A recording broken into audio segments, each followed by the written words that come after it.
اور پھر میں انہیں گھر لا کر گھنٹوں ان کے ساتھ بیٹھا رہتا تھا۔ ان کے پاس ہزار واقعات اور کہانیاں تھیں، یہ سناتے جاتے تھے اور میں سنتا جاتا تھا۔ امجد صاحب پاکستان میں پاپولر ٹیلی ویژن سیریز کے بانی ہیں۔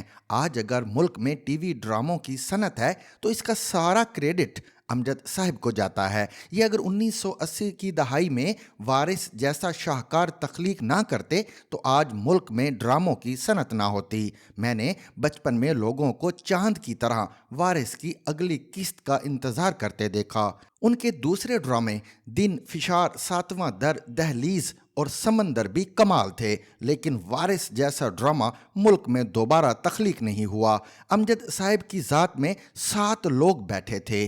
یہ بلا کے رومانوی شاعر تھے۔ آپ ان کی نظمیں یا غزلیں پڑھیں، آپ کو ان میں ہجر کی ماری ہیریں، وچھوڑے سے چور رانجھے، شدت الفت میں پگھلتے مہیوال اور یقین کے تیشے سے ٹوٹتے بنتے فرہاد ملیں گے۔ امجد صاحب کی شاعری میں محبت کو بھی محبت سے محبت ہو جاتی ہے۔ یہ ایک امجد صاحب تھے۔ دوسرے امجد صاحب ڈرامہ نگار تھے۔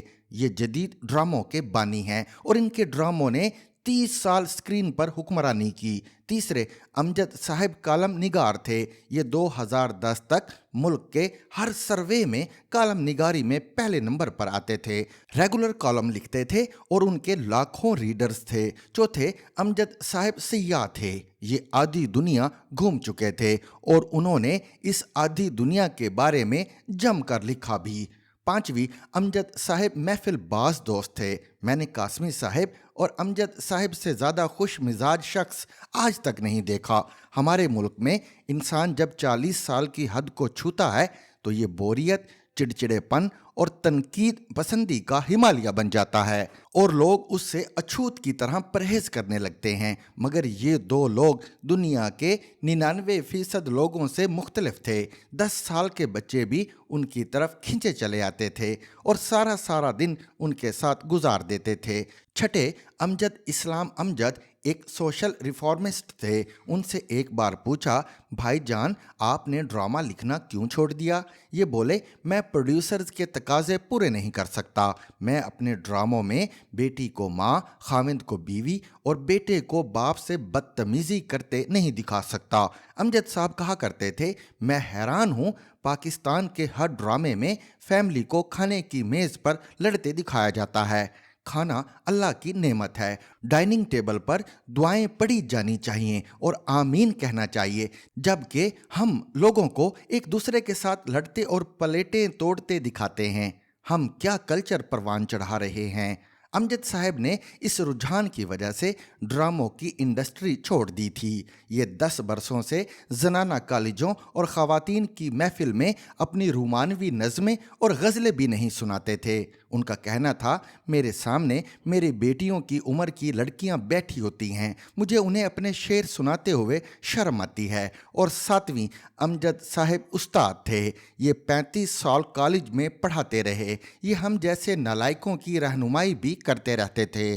انہوں نے بے شمار موقعوں پر میری رہنمائی کی۔ میں 10-15 سال پہلے ناپسندیدہ لوگوں کو بھگا دیا کرتا تھا۔ میں دوسرے کو دیکھتا تھا، 2-4 منٹ میں اس کا اندازہ کرتا تھا اور پھر اسے رکھائی سے ٹال دیتا تھا۔ امجد صاحب نے مشورہ دیا، تم ایک خوشگوار پرسنالٹی ہو، تم خشک اور سخت شخص کی ایکٹنگ نہ کیا کرو، یہ ٹھیک نہیں، یہ آہستہ آہستہ تمہارے مزاج بن جائے گی۔ میں نے ان کے مشورے پر فوراً اپنی اصلاح کر لی۔ میں تبت سے ہو کر آیا تو مجھ سے پوچھا، تم نے وہاں سے کیا سیکھا؟ میں نے عرض کیا، مہاتما بودھ کا ایک فقرہ سیکھا۔ بودھ سے کسی نے کہا، مجھے خوشی چاہیے۔ بودھ بولے، تمہارے فقرے میں 2 لفظ اضافی ہیں، مجھے اور چاہیے، یعنی انا اور خواہش۔ تم یہ ہٹا دو، پیچھے خوشی رہ جائے گی۔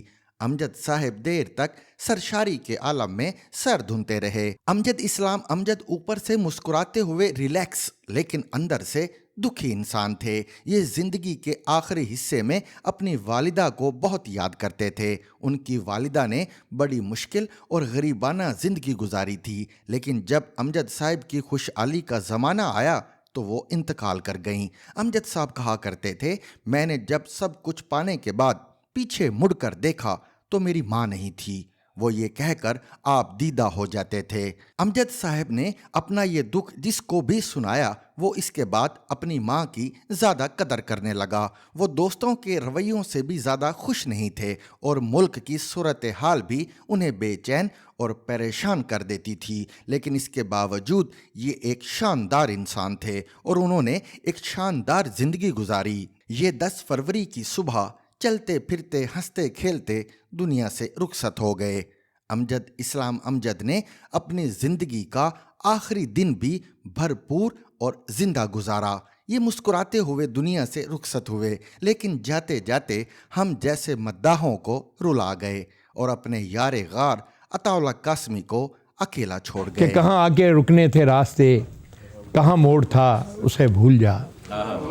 کہاں آگے رکنے تھے راستے، کہاں موڑ تھا اسے بھول جا۔